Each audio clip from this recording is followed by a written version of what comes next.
Welcome to the Product Pivot. I'm Santi and I'm here with my amazing co-host Megan. Today we have my coworker, one of my most favorite coworkers, Rachel, joining us. I'm going to flip it over to her to give a bit of an introduction about herself. Thanks, Santi. Thanks, Megan, for having me on. And so I'm Rachel, product manager at Life Raft, which is a software company that does open source online intelligence and investigation. Prior to that, I was the director of services at a managed service firm that did online intelligence and investigations. And we actually used the product that I'm a PM for right now. So that was an intro into the company for me. So how closely do you guys get to work together? Daily, multiple times a day, sometimes hours a day. We've been working very close together. It's been a really cool pairing. I didn't realize at the time that they were going to bring on two new PMs, one with a formal PM background, and then another who's the subject matter expert, literally had no idea what I was doing from a formal product management perspective. It was a really great pair to learn together at the same time. And I think we've both been teaching each other things every day. Coming from a subject matter expert background, do you feel like you've been able to pick up PM skills from Santi, but also teach her things too? Yeah, absolutely. I don't know where I would be without Santi and the other PMs that I work with. I've been learning on the fly every day that I've been here. Thankfully, I digest things quickly. I've been learning and reading a lot as well to make sure that I'm aligned with PM best practices, but then also definitely recognizing that there's no right way to do product management. So it's a lot of it is like what's going to work for your company. So I'm digesting that along the way and trying to improve the department overall here at our company. Product management is not the same at any company. Like learning on the fly, I think you have to do that regardless of what company you go to, because you're already going to be picking up the way that the company does product management.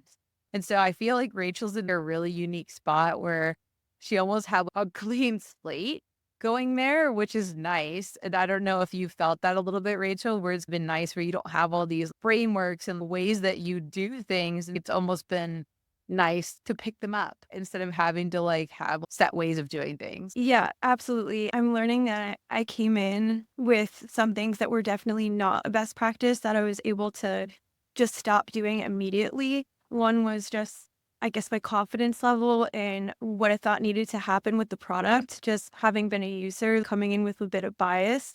And then I quickly realized the actual process we need to go through to do discovery, validate things, and ruthlessly prioritize things. And I definitely got on that boat real fast. This is nothing but the voice of the customer and making sure that it comes through in the product decisions that we make.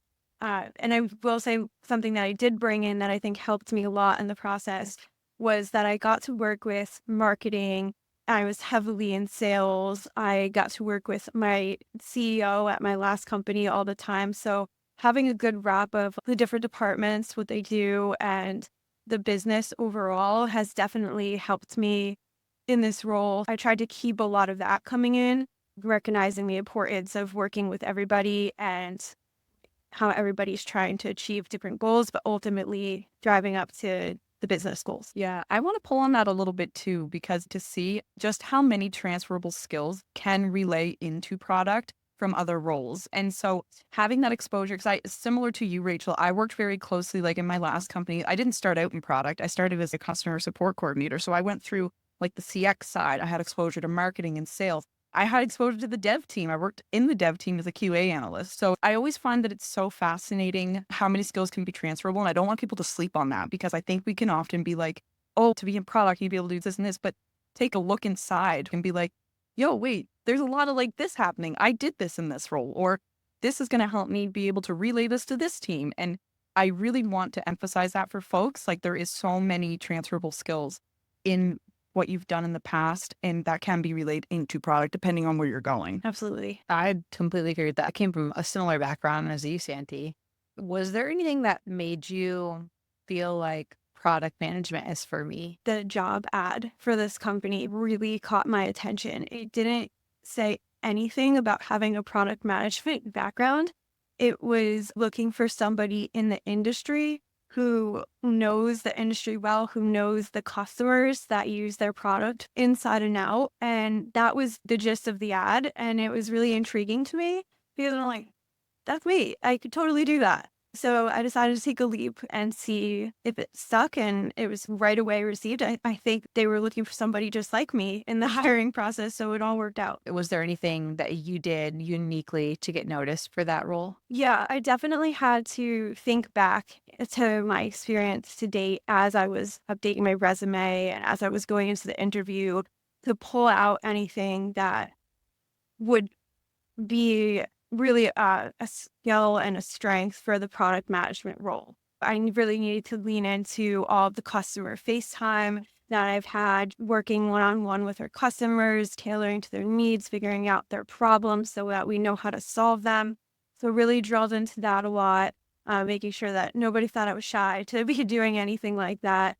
Just drilling into my experience in the industry, all the contacts that I've made. We actually had a lot of mutual customers even. So drilling into that definitely helped them realize that I was hopefully going to be an asset here. Yeah, and I will say tremendous. I always joke, I was like, this is probably like one of the best pairings you could have ever made in a product team. Rachel's been so phenomenal in sharing all of that knowledge. She's great at mentoring and teaching. I just really love how our company took this approach of having that subject matter expert come in. I'm learning the industry hugely thanks to Rachel, but having like those two different types of roles come in, it's been phenomenal.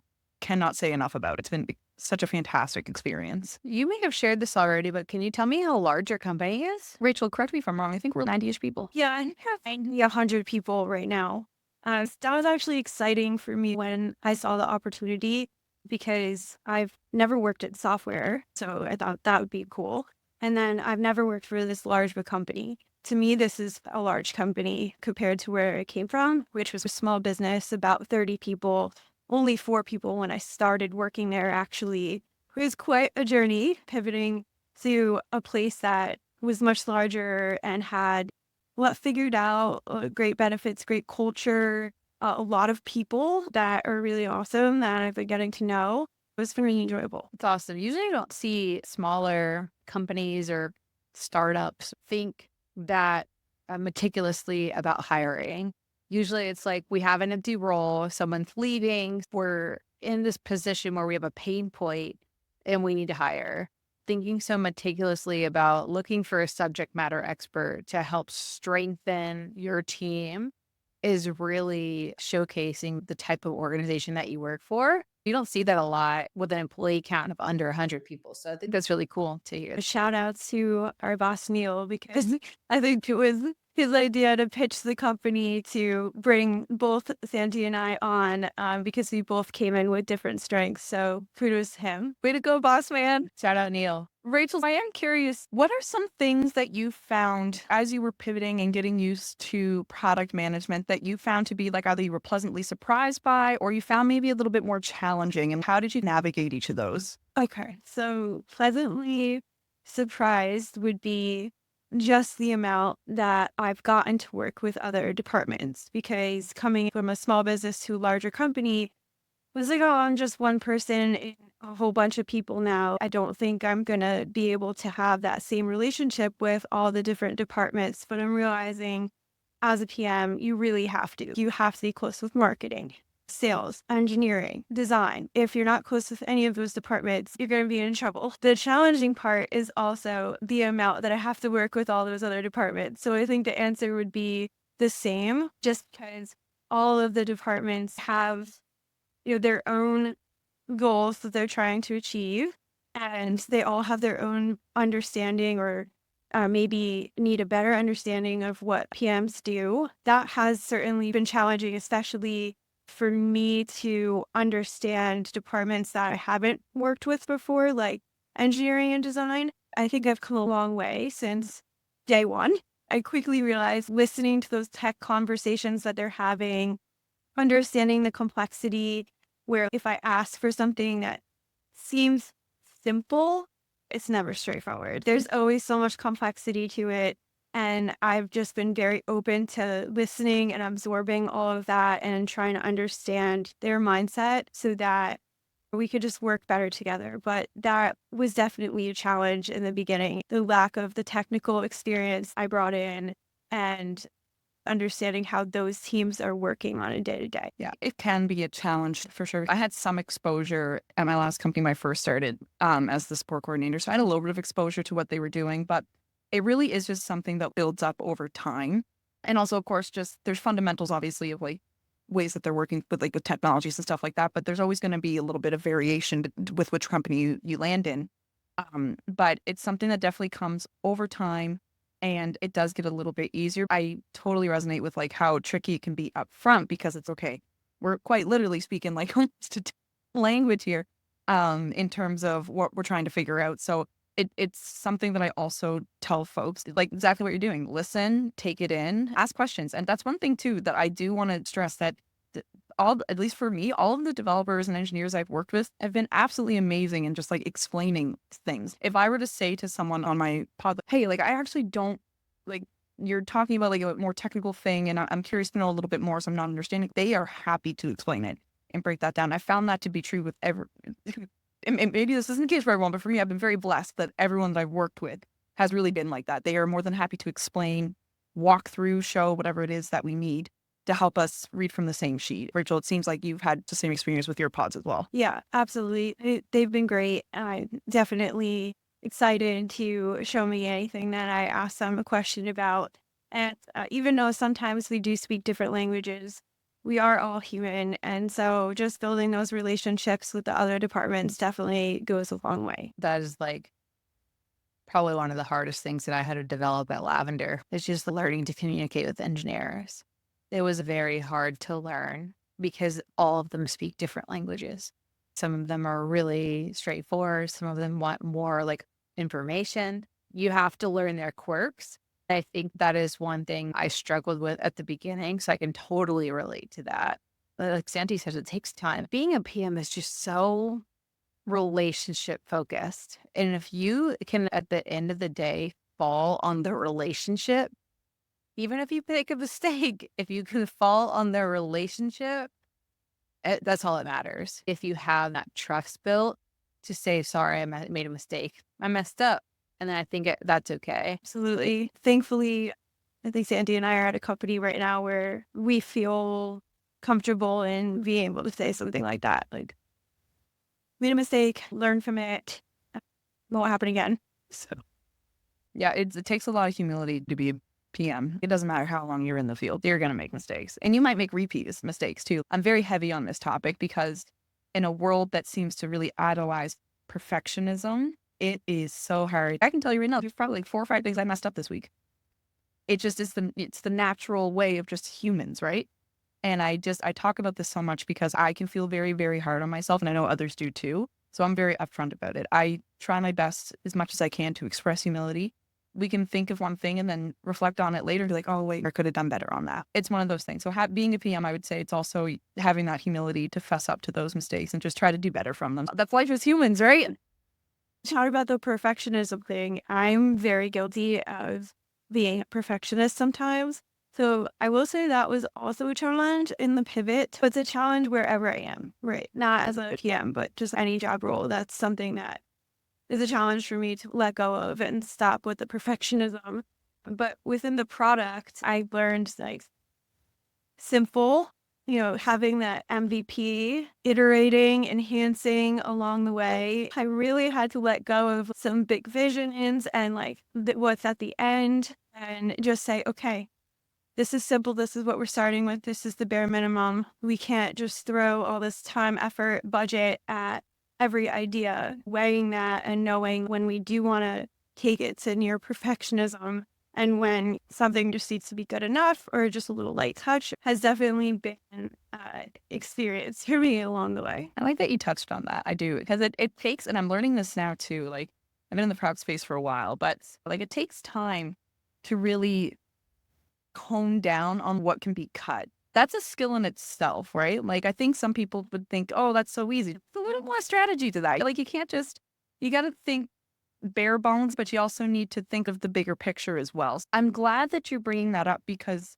the iteration piece is super important. But I also acknowledge, like, it's not always just so easy to do. It is a learned skill, one that you're doing great on, Rachel. You're killing it. It takes time to learn. Megan, you probably have thoughts on this too. Like, how did you build up we're doing this iteration like this, or axing things that needed to be axed?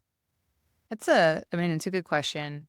I think the most important thing is understanding how to provide value quickly.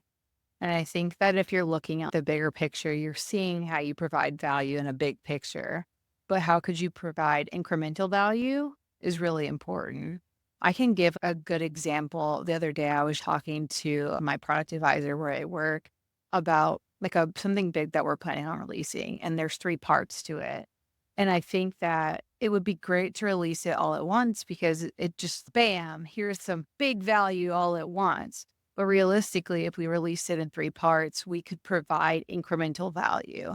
And although the value is very minuscule in each release, it's still something that shows that we're continuing to improve. If we're adding value somewhere, then it can be released separately. I love that.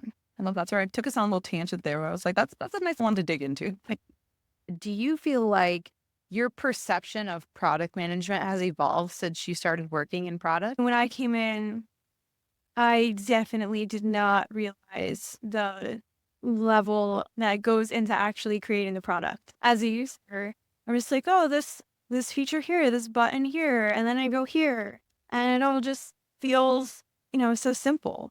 But then learning the complexities behind just creating a single button in the platform was just so eye-opening. My opinion has completely changed, and I have a lot of respect and appreciation for the engineers and designers that are actually building the product. I had done a couple of Python certifications a little while ago, and I remember like, and I was during my mat leave, and I came back from mat leave. I just was like, I appreciated y'all a lot beforehand, but like, oh my gosh, that's why I'm constantly trying to express gratitude because it not easy.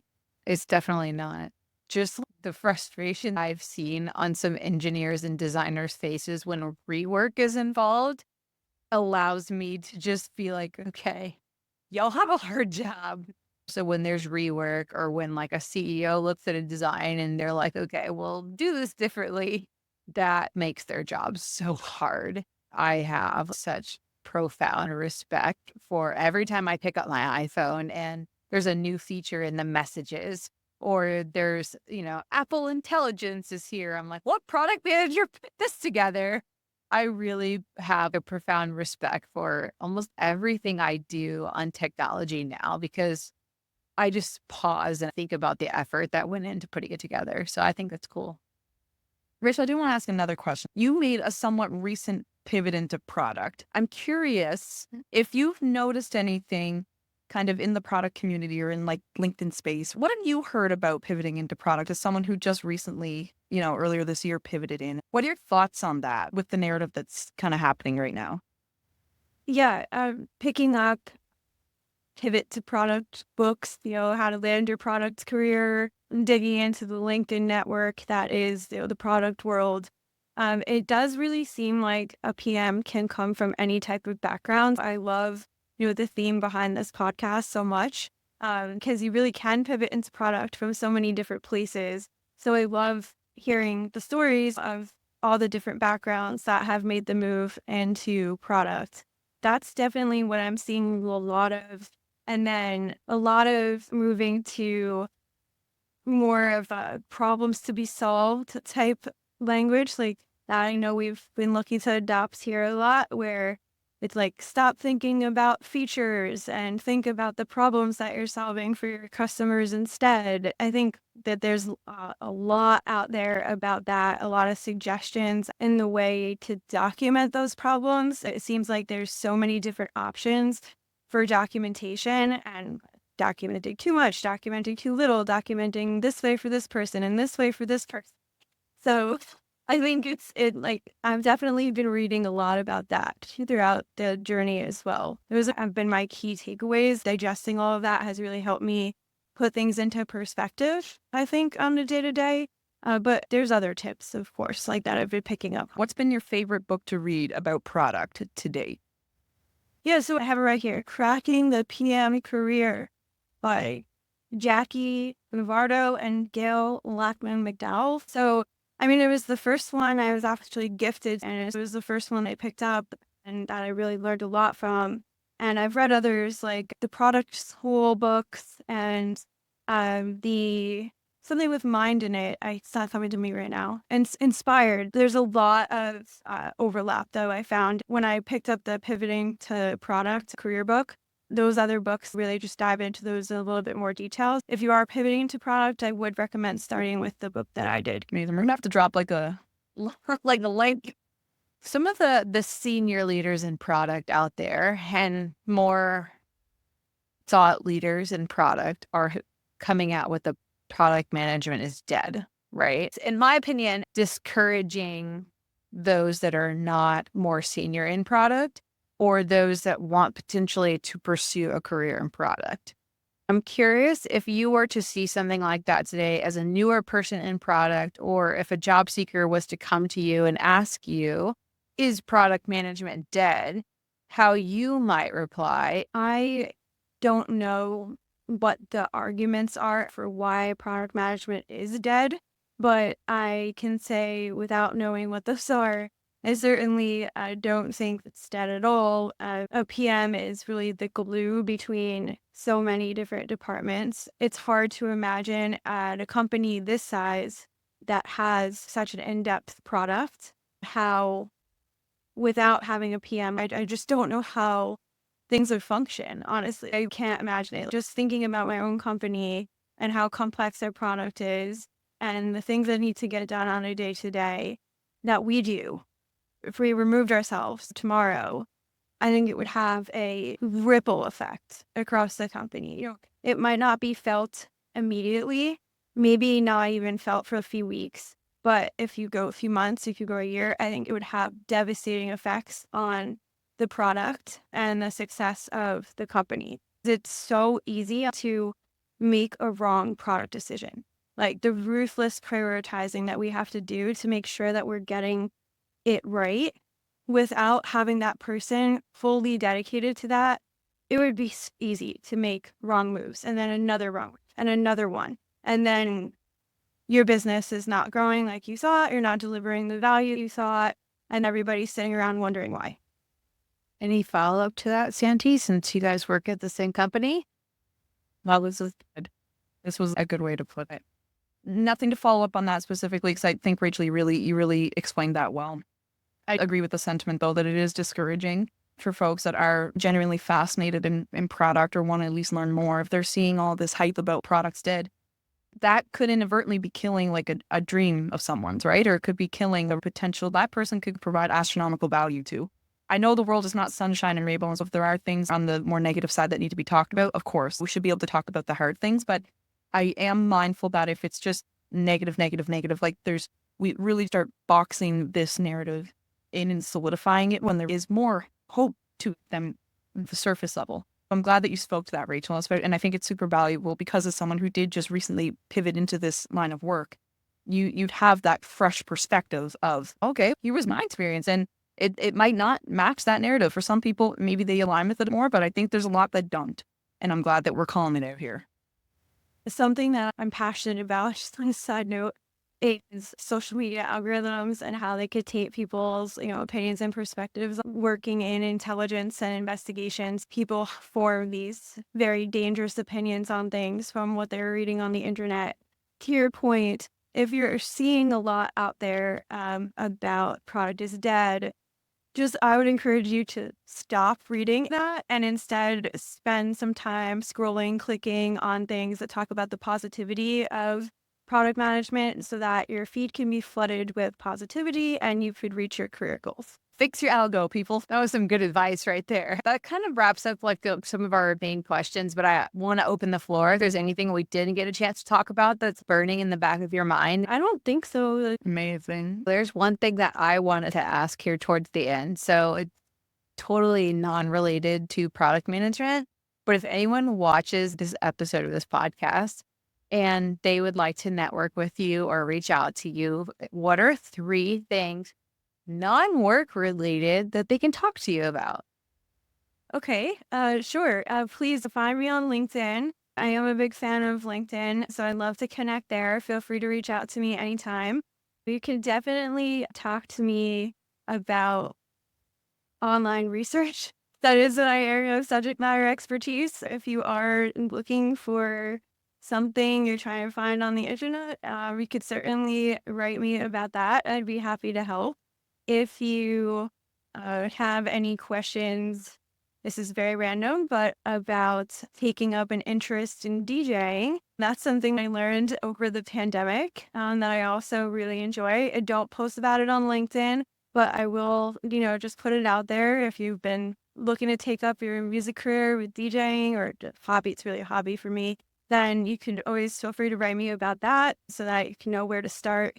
And then I guess the last thing would be I was previously in a leadership role and I was a manager. So I'm a big, people person. So I guess like if you have any questions about should you become a manager or should you take the leadership path and you were debating if that's something that is right for you, I'd love to chat about that too because I love to open up people's eyes to multiple paths to career growth. They aren't all management and leadership. There's many ways that you could grow within a company that might be right for you. So I'm happy to talk about what you really enjoy doing and see if I could help you find like some other paths to growing within your current company or the next company that you go to. We're so good, Rachel. There's more ways to lead than being a manager as well, too. People don't understand that. Absolutely. I've got one more question. It's absolutely not work related. What is your most controversial food opinion? We actually might ask this in our employee spotlights every month. I definitely answered this in our employee spotlight. I'm going to say the same thing again. I really don't like most condiments, especially mayo. You don't like mayonnaise? No, super picky with condiments and really don't like mayo. If it's on a sandwich or anything, maybe I could do a bit chipotle mayo or pesto mayo, but just plain white mayo, no, absolutely not.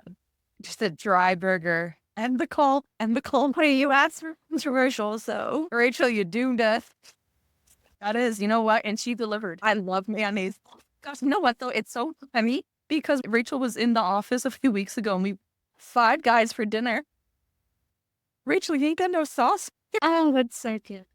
That's so good. Okay, also, technically, you're a private investigator too, are you not? I've been a private investigator for 8 years under another agency license. I'm actually about to get my own private investigation license. From PI to PM. How did we not talk about this? The episode could be titled From PI to PM. Exactly.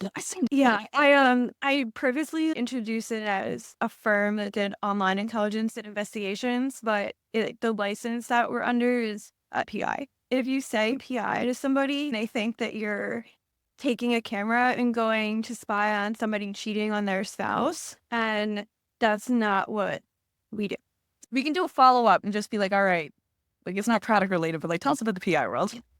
Stay tuned, folks. All right, I know we're at time, so I know you guys probably got to go back to work, but thanks for hanging out, Rachel. We really appreciate you coming on. This has been a really fun episode. But thank you so much, Rachel. We appreciate it. I was so excited to have you on right from the beginning. Thanks so much for having me. And I hope everybody listening definitely learned some things and is encouraged to update their resume and go out and try and land that job.